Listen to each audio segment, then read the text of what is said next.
আন্দোলনে শহীদ ১১৪ জনের মরদেহ উত্তোলনের নির্দেশ আদালতের। পরিচয় শনাক্ত সহ আইনি পদক্ষেপে সহায়তার আশা সংশ্লিষ্টদের। জুলাই আন্দোলনে আহতদের চিকিৎসা না দেওয়ার নির্দেশ ছিল হাসিনার। দেশের মানুষকে তিনি কৃতদাস মনে করতেন বললেন আইন উপদেষ্টা। ধ্বংসপ্রাপ্ত রাজনীতিকে এগিয়ে নেয়াই বড় চ্যালেঞ্জ বললেন মির্জা ফখরুল। গণ অভ্যুত্থানের চেতনায় দেশ গড়ার অঙ্গীকার তারেক রহমানের। এবং ৭ কলেজ নিয়ে ঢাকা কেন্দ্রীয় বিশ্ববিদ্যালয় গঠনে ইউজিসিকে শিক্ষা মন্ত্রণালয়ের চিঠি। চলতি বছরে এই সমস্ত কার্যক্রম শেষ করার তাগিদ।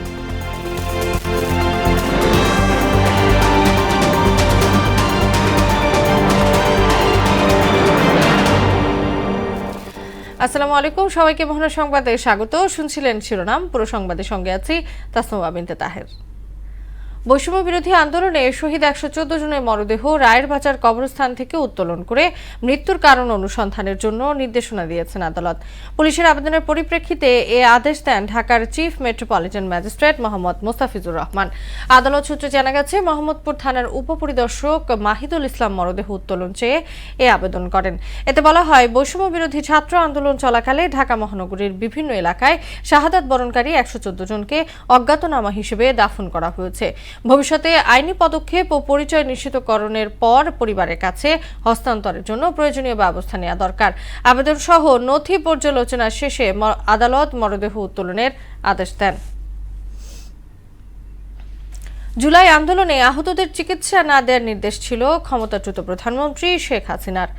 মানবতা বিরোধী অপরাধে অভিযুক্ত শেখ হাসিনার বিরুদ্ধে দ্বিতীয় সাক্ষীর বয়ানে উঠে আসে এমন বক্তব্য। সকালে বিচারপতি গোলাম মর্তুজা মজুমদারের নেতৃত্বে ৩ সদস্যের ট্রাইব্যুনালে এই শুনানি হয়। এদিন আদালতে তৃতীয় সাক্ষীর সাক্ষ্য এবং জেরা শেষ হয়েছে। সাক্ষ্য গ্রহণের পরবর্তী তারিখ ৬ আগস্ট। বিস্তারিত জানাচ্ছেন কাজী পাপ্পু। জুলাই আগস্টে সংঘটিত মানবতা বিরোধী অপরাধ মামলায় শেখ হাসিনার বিরুদ্ধে দ্বিতীয় সাক্ষীর সাক্ষ্য গ্রহণ শুরু হয় সোমবার সকাল 11:15টার দিকে।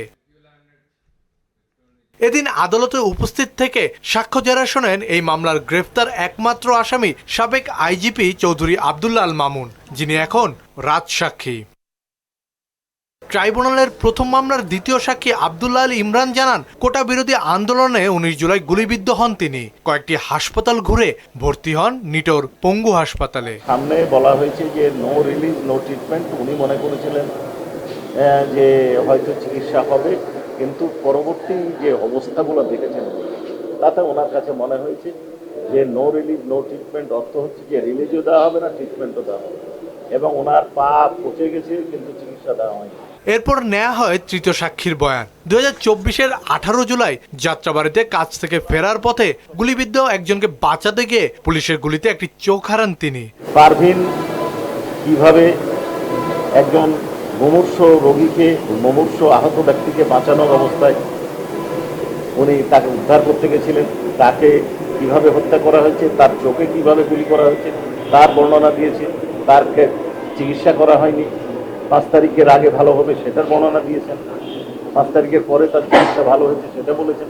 উনি এই ঘটনার জন্য যারা দায়ী তাদের নাম বলেছেন, একজনের নাম বলেছেন এবং তার বিচার। 3 জনই শেখ হাসিনাকে দায়ী করেছে। শেখ হাসিনা সাবেক স্বরাষ্ট্রমন্ত্রী আসাদুজ্জামান খান কামাল ও সাবেক আইজিপি চৌধুরী আব্দুল্লাহ আল মামুনের বিরুদ্ধে গত 10 জুলাই অভিযোগ গঠন করে বিচার শুরুর আদেশ দেন আন্তর্জাতিক অপরাধ ট্রাইব্যুনাল 1। কাজী পাপ্পু, মোহনা সংবাদ, ঢাকা। শেখ হাসিনা দেশের সম্পদকে বাপের সম্পদ ও জনগণকে কৃতদাস মনে করতেন বলে মন্তব্য করেছেন আইন উপদেষ্টা ডক্টর আসিফ নজরুল। নির্বাচনে কারচুপিতে আওয়ামী লীগ বিশ্ব রেকর্ড করেছে বলেও অভিযোগ করেন তিনি। এদিকে পররাষ্ট্র উপদেষ্টা তৌহিদ হোসেন বলেছেন, বিশ্বের অন্যান্য দেশের মতো পাকিস্তানের সঙ্গেও স্বাভাবিক সম্পর্ক চায় বাংলাদেশ। বিকালে রাজধানী ফরেন সার্ভিস একাডেমিতে জুলাই অভ্যুত্থান দিবস উপলক্ষে আয়োজিত অনুষ্ঠানে এসব কথা বলেন তারা। এসইউ সেলিমের প্রতিবেদন। পররাষ্ট্র মন্ত্রণালয়ের উদ্যোগে জুলাই অভ্যুত্থান দিবস উপলক্ষে রাজধানীর ফরেন সার্ভিস একাডেমিতে এই আয়োজন। এতে প্রধান অতিথির বক্তব্যে আইন উপদেষ্টা ডক্টর আসিফ নজরুল অতীতে নির্বাচনে কারচুপি ও গুম খুনের জন্য শেখ হাসিনা ও আওয়ামী লীগের কঠোর সমালোচনা করেন। শেখ হাসিনা বলতে আমি এত কিছু দিয়েছি যে ভারত বুঝতে পারবে না, এই যে তার ব্যক্তিগত সম্পত্তি দিয়েছে, সম্পূর্ণভাবে ব্যক্তিগত সম্পত্তি ভাবত। এবং সম্পূর্ণভাবে বাংলাদেশের মানুষকে তার কৃতদাস ভাবত, এমনকি তার মন্ত্রীদেরও কৃতদাস ভাবত। আমি বেতন পাই বাংলাদেশের সাধারণ মানুষের ট্যাক্সের টাকা। রাষ্ট্র কনসেপ্টই তো বুঝতো না এই মহিলা।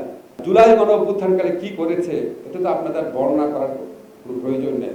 গণ অভ্যুত্থানে ছাত্র জনতার অসীম সাহসের জন্য দেশে গণতন্ত্র ও সুশাসনের পথ সুগম হয়েছে জানিয়ে অন্তর্বর্তী সরকার একটি অবাধ নির্বাচনের আয়োজন করবে বলে আশাবাদ জানান পররাষ্ট্র উপদেষ্টা তৌহিদ হোসেন। দীর্ঘদিন ধরে যে একটা অনাচার চলেছে আমাদের দেশে, সেটা মানুষের আসলে যেটা হয় এটা অনেকটা অগ্নিগিরির অগ্নুৎপাতের মতো। আমরা আশা করব যে এবার আমাদের তো সময় অত্যন্ত কম, আশা করি যে আপনারা এখানে যারা আছেন আপনাদের জীবনের জন্য হয়তো অন্ততপক্ষে নির্বাচন কিভাবে হবে এই সমস্যাটা হয়তো সমাধান হবে। আমি আবার একটু আশাবাদী হতে চাই। অনুষ্ঠান শেষে সাংবাদিকদের প্রশ্নের জবাবে পাকিস্তানের সাথে সম্পর্ক স্বাভাবিকের পাশাপাশি ব্যবসা বাণিজ্য সহ সব ক্ষেত্রে পারস্পরিক সহযোগিতা বাড়ানোর কথাও জানান তিনি। অন্যান্য আরো 10টা দেশের সাথে যেরকম সম্পর্ক আমাদের, পাকিস্তানের সাথে আমরা সেরকম সম্পর্ক চাই এবং সেটাই কিন্তু আমরা চেষ্টা করছি। এস.ইউ. সেলিম, মোহনা সংবাদ, ঢাকা। দেশের জনগণ প্রতিশ্রুতি নয় পরিবর্তন চায় মন্তব্য করে গণঅভ্যুত্থানের শহীদদের প্রত্যাশিত দেশ গড়ার অঙ্গীকার ব্যক্ত করেছেন বিএনপির ভারপ্রাপ্ত চেয়ারম্যান তারেক রহমান। এজন্য নেতাকর্মীদের জনগণের আস্থা অর্জনের নির্দেশও দেন তিনি। আর ধ্বংসপ্রাপ্ত অর্থনীতি ও রাজনীতিকে সামনে এগিয়ে নেওয়াই এখন বড় চ্যালেঞ্জ বলে জানালেন দলের মহাসচিব মির্জা ফখরুল ইসলাম আলমগীর। বিকেলে রাজধানীতে এক অনুষ্ঠানে এসব কথা বলেন তারা। তানজিদ ভূঁইয়ার প্রতিবেদন। রাজধানীর রমনার ইঞ্জিনিয়ারিং ইনস্টিটিউট প্রাঙ্গণে জুলাই গণঅভ্যুত্থানের শোক ও বিজয় উপলক্ষে যুব সমাবেশের আয়োজন করে জাতীয়তাবাদী যুবদল। এ সময় শহীদ এবং আহত পরিবারের সদস্যদের হাতে নগদ অর্থ ও সম্মাননা তুলে দেওয়া হয়। যুব সমাবেশে শহীদ পরিবারের সদস্য এবং যুবদলের নেতারা গণঅভ্যুত্থানের কাঙ্ক্ষিত বাংলাদেশ বিনির্মাণের প্রত্যয় ব্যক্ত করেন। এই লাশ নিয়ে কাঁদতে কাঁদতে পার্টি অফিসে যাওয়ার থেকে এই লাশকে পার্টি অফিসে পাঠিয়ে দিয়ে আমরা আবার যুদ্ধের ময়দানে লড়ব। এই আন্দোলনে তাদের ভূমিকা রাখার স্বীকৃতি স্বরূপ তাদেরকে আমরা সম্ভাবনা হিসেবে ক্রেস্ট আমরা উপহার দিচ্ছি। বিএনপি মহাসচিব মির্জা ফখরুল এতে বলেন, দেশে অস্থিরতা সৃষ্টির ষড়যন্ত্র চলছে যাতে গণতন্ত্রের পথে ফিরতে না পারে। বাংলাদেশ কখনো মাথা নত করেনি, লড়াই করেই এগিয়ে গেছে। নেতা তারেক রহমান সাহেব আমাদেরকে যে পথ দেখাচ্ছেন, যে কথাগুলো বলছেন অর্থনীতি সম্পর্কে, রাজনীতি সম্পর্কে, তিনি দেশের সামনে যে স্বপ্ন তুলে ধরছেন, সেই স্বপ্ন শুনে আমার একটি কথাই মনে হয়, মার্টিন লুথার কিং এর সেই ঐতিহাসিক কথা, I have a dream. Tarique Rahman has a dream. গত 17 বছর দেশের মানুষ অত্যাচার, গুম, খুনের শিকার হয়েছে উল্লেখ করে তারেক রহমান বলেন, অভ্যুত্থানের শহীদদের যথাযথ সম্মান জানাতে চায় বিএনপি। আমরা শহীদ পরিবারের এক বোনের কাছ থেকে যেটি শুনেছি, তারাও কাজ চান, বেঁচে থাকতে চান। কাজেই এটি শহীদ পরিবারেরও দাবি একটি, কারণ তারাও চান যে সদস্য শহীদ হয়েছে তার সেই প্রত্যাশিত বাংলাদেশ যেন আমরা যারা রয়ে গিয়েছি আমরা যাতে গড়ে তুলতে সচেষ্ট হই।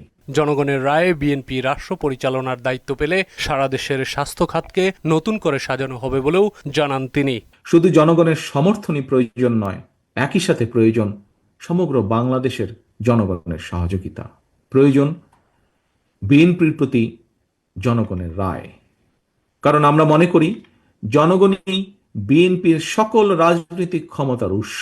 প্রতিশ্রুতি বাস্তবায়নে জনগণের প্রতিযোগিতাও কামনা করেন তারেক রহমান। পলাতক স্বৈরাচারের প্রশাসন কিংবা আইন শৃঙ্খলা বাহিনী আপনাদেরকে, যুবদলের নেতাকর্মী সমর্থকদেরকে রাজপথ থেকে দূরে রাখতে পারেনি। তানজিদ ভূঁইয়া, মোহনা সংবাদ, ঢাকা। 5 আগস্ট নিয়ে আতঙ্কের কারণ নেই, সরকার বরাবরের মতোই সতর্ক বলে জানিয়েছেন স্বরাষ্ট্র উপদেষ্টা জাহাঙ্গীর আলম চৌধুরী। গেল বছর আইন শৃঙ্খলা পরিস্থিতি কিছুটা ভালো হলেও কাঙ্ক্ষিত উন্নতি হয়নি বলেও জানান তিনি। সচিবালয়ে এক অনুষ্ঠান শেষে উপদেষ্টা বলেন, নির্বাচন নিয়ে প্রস্তুতি নিচ্ছে আইন শৃঙ্খলা বাহিনী। শামীউজ্জামান চৌধুরীর রিপোর্ট।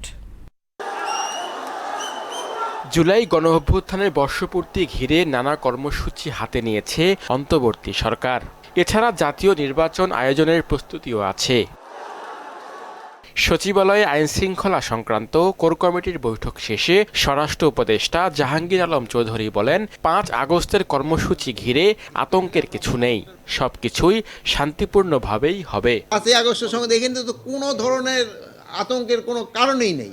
আল্লাহ দিলে সব কিছু, সব প্রোগ্রাম হবে এবং সব ভালোভাবে হয়ে যাবে আল্লাহ দিলে। উপদেষ্টা বলেন, গেল 1 বছরে আইন শৃঙ্খলা পরিস্থিতির উন্নতি হয়েছে, তবে কাঙ্ক্ষিত অবস্থায় পৌঁছানো যায়নি। আমাদের একটা কাঙ্ক্ষিত যেরকম একটা উন্নতি হওয়ার কথা, হয়তো আমরা অতটুকু উন্নতি করতে পারিনি। 5ই আগস্টে আওয়ামী লীগ সরকার চলে যাওয়ার পরে আইন শৃঙ্খলা পরিস্থিতি ওই সময় যেরকম ছিল, আমরা যে সময় এই দায়িত্ব নেই সেই সময় আমাদের এই পুলিশ বাহিনীর পরিস্থিতি কী ছিল, অন্যান্য বাহিনীর অবস্থাটা কী ছিল এবং দেশের অবস্থাটা কী ছিল, ওই থেকে কি উন্নতি হয়েছে কি হয় না এটা আপনারা বলেন। সব রাজনৈতিক দলকে প্রোটেকশন দেয়া হচ্ছে উল্লেখ করে তিনি বলেন, অপেক্ষাকৃত দুর্বল দলকে বেশি নিরাপত্তা দিতে হয়। নির্বাচন ঘিরে আইন শৃঙ্খলা বাহিনীর প্রস্তুতি নিয়েও কথা বলেন তিনি। আমরা সবাইরই সমান এই প্রোটেকশন দিচ্ছি, এই জন্য যে বেশি ভালনারেবল তারা একটু বেশি প্রোটেকশন দেওয়া হয়, যে একটু কম ভালনারেবল তারা একটু কম প্রোটেকশন দেওয়া হয়। মব ভায়োলেন্সের ক্ষেত্রে ছাড় না দেওয়ার হুঁশিয়ারিও দেন স্বরাষ্ট্র উপদেষ্টা। মবের ক্ষেত্রে কোনো ধরনের ছাড় আমরা দিব না। শামীমুজ্জামান চৌধুরী, মোহনা সংবাদ, ঢাকা। মেরুদণ্ডহীন নয়, বরং মেরুদণ্ড সোজা রেখেই প্রধান উপদেষ্টার টাইমলাইন সামনে রেখে নির্বাচন কমিশন কাজ করছে বলে জানালেন ইসি সচিব আক্তার আহমেদ। নির্বাচনের প্রস্তুতি পরিদর্শনে সেপ্টেম্বরে ইউরোপীয় ইউনিয়নের প্রতিনিধি দল দেশে আসছে বলেও জানান তিনি। বিকেলে নির্বাচন ভবনে আয়োজিত ব্রিফিংয়ে নিবন্ধনের আবেদন করা 145টি দলের মধ্যে 80টি দল সংশোধিত কাগজ জমা দিয়েছে বলেও উল্লেখ করেন আক্তার আহমেদ। আমি যদি ইসির অংশ হয়ে থেকে থাকি তাহলে তো আপনাদের সামনে দাঁড়িয়ে থাকাটা কি প্রমাণ করে না যে আমার মেরুদণ্ড আছে? এরপর এর থেকে বেশি তো আমার মনে হয় যে এরপরে ডাইকোটমিটা দরকার নেই। প্রধান উপদেষ্টা যে টাইমলাইনটা দিয়েছেন সেই অনুযায়ী কাজ করছি। তো 7 কলেজের সমন্বয়ে ঢাকা কেন্দ্রীয় বিশ্ববিদ্যালয় গঠনে ইউজিসিকে চিঠি দিয়েছে শিক্ষা মন্ত্রণালয়। হাইব্রিড মডেলে চলা নতুন এ বিশ্ববিদ্যালয়ে 40% ক্লাস হবে অনলাইনে, বাকিটা সশরীরে। তবে সব পরীক্ষা হবে সরাসরি উপস্থিতিতে। সচিবালয়ে এক ব্রিফিংয়ে এসব কথা জানান শিক্ষা মন্ত্রণালয়ের ভারপ্রাপ্ত সচিব মুজিবুর রহমান। তিনি বলেন, এ বছরের মধ্যে বিশ্ববিদ্যালয়ের সমস্ত কার্যক্রম শেষ হবে, যেখানে 4টি ভাগে বিভক্ত করে পাঠদান ও গবেষণা কার্যক্রম পরিচালনা করা হবে। শামীমুজ্জামান চৌধুরীর আরেকটি রিপোর্ট। দীর্ঘ আন্দোলন, আলোচনা, পর্যালোচনার নানা ধাপ পেরিয়ে অবশেষে শিক্ষা মন্ত্রণালয়ের অনুমোদনে যাত্রা করছে রাজধানীর 7 সরকারি কলেজ ঘিরে গঠিত নতুন পূর্ণাঙ্গ বিশ্ববিদ্যালয় ঢাকা সেন্ট্রাল ইউনিভার্সিটি। 7 কলেজকে 4টি ভাগে বিভক্ত করা হবে। ঢাকা কলেজ, ইডেন মহিলা কলেজ ও বেগম বদরুন্নেসা সরকারি মহিলা কলেজকে স্কুল অব সায়েন্স, সরকারি বাংলা কলেজকে school of arts and humanities, সরকারি তিতুমির কলেজকে স্কুল অব বিজনেস স্টাডিজ এবং কবি নজরুল ও শহীদ সোহরাওয়ার্দী কলেজকে স্কুল অব ল অ্যান্ড জাস্টিসে পরিণত করা হচ্ছে। সচিবালয়ে এক সংবাদ সম্মেলনে শিক্ষা মন্ত্রণালয়ের ভারপ্রাপ্ত সচিব মুজিবুর রহমান জানান, ঢাকা কেন্দ্রীয় বিশ্ববিদ্যালয়ের বিদ্যমান বাস্তবতা ও সীমাবদ্ধতা বিবেচনায় নিয়ে নতুন কাঠামো প্রস্তুত করা হয়েছে। 7টি কলেজকে 4টি স্কুলে, school of sciences, school of arts and humanities, school of business studies, school of law and justice. প্রস্তাবিত বিশ্ববিদ্যালয়ের প্রশাসনিক কাঠামো প্রথমে আচার্য, তারপরে উপাচার্য, দেন উপ উপাচার্য, একাডেমিক, উপ উপাচার্য, প্রশাসন, ট্রেজারার এবং প্রক্টরের বডি থাকবে, যেটা ইতিমধ্যে আমি উল্লেখ করেছি যে একজন প্রক্টর এবং 14 জন ডেপুটি প্রক্টর। আগের সরকারের যত্রতত্র বিশ্ববিদ্যালয় প্রতিষ্ঠার সমালোচনা করে ইউজিসির সদস্য তানজিমউদ্দিন খান বলেন, ঢাকা কেন্দ্রীয় বিশ্ববিদ্যালয়ে স্কুল ভিত্তিক কার্যক্রম পরিচালিত হবে।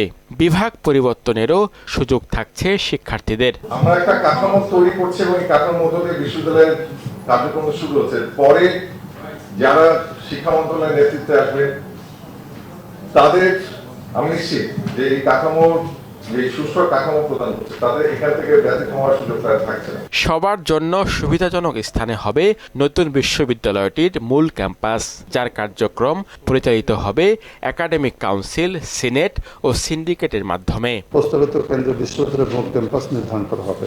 শামীমুজ্জামান চৌধুরী, মোহনা সংবাদ, ঢাকা। সাবেক সেনাপ্রধান এম হারুনুর রশিদ বীর প্রতীক মারা গেছেন। সকাল 11টায় চট্টগ্রাম ক্লাবের গেস্ট হাউসের একটি কক্ষে তার মরদেহ পাওয়া যায়। চট্টগ্রাম মেট্রোপলিটন পুলিশের দক্ষিণ জোনের উপকমিশনার মোহাম্মদ আলমগীর জানান, দরজায় নক করে সাড়া না পাওয়ায় বারান্দার গ্লাসের দরজা ভেঙে বিছানায় তার মরদেহ পড়ে থাকতে দেখা যায়। মরদেহে কোনো আঘাতের চিহ্ন পাওয়া যায়নি। পরিবারের অনুমতি সাপেক্ষে মরদেহ ময়নাতদন্ত করা হবে। বিকেলে হারুনুর রশিদের মরদেহ চট্টগ্রাম সম্মিলিত সামরিক হাসপাতালে নেওয়া হয়েছে। সার্ফ এক্সেল বাংলাদেশ গর্বের সাথে ফুটবল তারকা জামাল ভুঁইয়াকে তাদের নতুন ব্র্যান্ড অ্যাম্বাসেডর হিসেবে স্বাগত জানাচ্ছে। ব্রাজিলের ভিনিসিউস জুনিয়র এবং ইংল্যান্ডের বুকাও সাকার পথ ধরে তিনিও সার্ফ এক্সেলের মুখ হয়ে উঠলেন।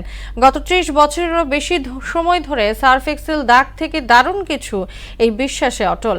কারণ দাগ মানে শিশুরা খেলছে, শিখছে এবং নিঃসংকোচে বেড়ে উঠছে, পোশাকে দাগ লাগার ভয় ছাড়াই। জামাল ভুঁইয়ার জীবনযাত্রার প্রতিটি ধাপে আছে অক্লান্ত পরিশ্রম ও অদম্য মনোবল। এই প্লে অন ভাবনার এক জীবন্ত উদাহরণ।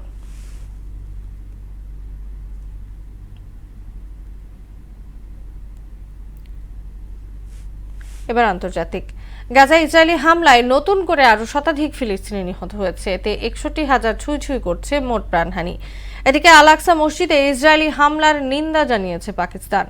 একে মুসলমানের বিশ্বাসের অবমাননার পাশাপাশি আন্তর্জাতিক আইন এবং মানবতার সম্মিলিত বিবেকের ওপর সরাসরি আক্রমণ বলে মন্তব্য করেছেন পাক প্রধানমন্ত্রী শাহবাজ শরীফ। অন্যদিকে ফিলিস্তিনের পক্ষে বিক্ষোভ করেছে অস্ট্রেলিয়ার কয়েক লাখ বাসিন্দা। বিস্তারিত জানাচ্ছেন ইশতিয়াক হোসেন। অধিকৃত পূর্ব জেরুজালেমের আল আকসা মসজিদে ইসরায়েলি মন্ত্রীদের হামলার নিন্দা জানিয়েছে পাকিস্তান। এর আগে পুলিশের সুরক্ষায় ডানপন্থী জাতীয় নিরাপত্তা মন্ত্রী অবৈধ বসতি স্থাপনকারীদের প্রায় 250 ইসরায়েলি আল আকসা মসজিদ প্রাঙ্গণে একটি মিছিল নিয়ে অনুপ্রবেশ করে। প্রধানমন্ত্রী শাহবাজ শরীফ এক্সপোস্টে জানান, ইসলামের অন্যতম পবিত্র স্থানের বিরুদ্ধে এই অপবিত্রতা শুধু মুসলমানের বিশ্বাসের অবমাননাই নয়, বরং আন্তর্জাতিক আইন এবং মানবতার সম্মিলিত বিবেকের উপরও সরাসরি আক্রমণ। এদিকে 22 মাসের লাগাতার হামলায় উপত্যকাটিতে দেখা দিয়েছে তীব্র খাদ্য সংকট। ফলে বহু মানুষ দুর্ভিক্ষের মুখে পড়ায় সৃষ্টি হয়েছে মানবিক সংকট। এমন অবস্থায় গাজায় আরও 100 টন সহায়তা পাঠিয়েছে পাকিস্তান। এরই মধ্যে রয়েছে রেডি টু ইট খাবারের পাশাপাশি শিশুদের খাবার ও ওষুধ। ফিলিস্তিনকে রাষ্ট্র হিসেবে স্বীকৃতি দিতে ট্রাম্প প্রশাসনের কাছে চিঠি দিয়েছেন যুক্তরাষ্ট্রের হাউস অব রিপ্রেজেন্টেটিভের বেশ কয়েকজন সদস্য। সোমবার এক প্রতিবেদনে ইউএস সংবাদ মাধ্যম CNN এ তথ্য জানায়। অন্যদিকে গাজায় চলমান ইসরায়েলি আগ্রাসন বন্ধে ও ত্রাণ সরবরাহের আহ্বান জানিয়ে অস্ট্রেলিয়ার সিডনি হারবার ব্রিজে জড়ো হয়ে প্রতিবাদ জানিয়েছে কয়েক লাখ মানুষ। এইসবের মধ্যেও মৃত্যুপুরীতে পরিণত হওয়া গাজায় হামলা অব্যাহত রেখেছে নেতানিয়াহু সেনারা। সবশেষ একাধিক অঞ্চলে বিমান হামলা চালিয়ে আরও শতাধিক ফিলিস্তিনিকে হত্যা করে তারা। এতে 22 মাসের লাগাতার হামলায় 61,000 ছুঁই করছে প্রাণহানি। ইশতিয়াক হোসেন, মোহনা সংবাদ। খেলার খবর ক্রিকেট। অস্ট্রেলিয়ার মাটিতে চলতি মাসে শুরু হতে যাচ্ছে টপ এন্ড টি20 সিরিজ, যেখানে অংশ নিচ্ছে বাংলাদেশ এ দল। ডারউইনে অনুষ্ঠিত এই টুর্নামেন্ট সামনে রেখে নুরুল হাসান সোহানকে অধিনায়ক করে 15 সদস্যের এই দলের ঘোষণা করেছে বিসিবি। এছাড়া দলে আছে নাইম শেখ, আফিফ হোসেন, হাসান মাহমুদের মতো জাতীয় দলের হয়ে খেলা ক্রিকেটাররা। গেল বছর এই টুর্নামেন্টে প্রথমবার অংশ নেয় বাংলাদেশ। আগামী 7 আগস্ট সন্ধ্যায় ঢাকা ছাড়বে দলটি। আগামী 14 আগস্ট সিরিজের উদ্বোধনী ম্যাচেই মুখোমুখি হবে বাংলাদেশ ও পাকিস্তান এ দল। শেষ করব মোহনা সংবাদ। যাবার আগে সুনামগুলো জানিয়ে দিচ্ছি আরও একবার।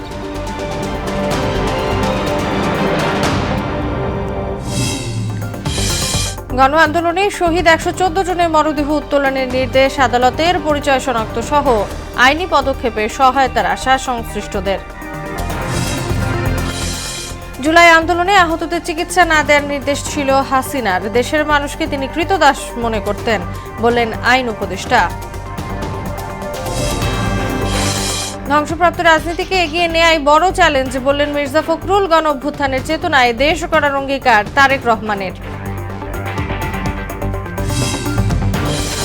এবং 7 কলেজ নিয়ে ঢাকা কেন্দ্রীয় বিশ্ববিদ্যালয় গঠনে ইউজিসিকে শিক্ষা মন্ত্রণালয়ের চিঠি। চলতি বছরে এই সমস্ত কার্যক্রম শেষ করার তাগিদ। এই ছিল মোহনা সংবাদে। পরবর্তী সংবাদ রাত 12টায়। মোহনার সবশেষ খবর জানতে ভিজিট করুন www.mohana.tv। সংবাদ দেখতে পান ফেসবুক ও ইউটিউবেও। এতক্ষণ সঙ্গে থাকার জন্য ধন্যবাদ সবাইকে।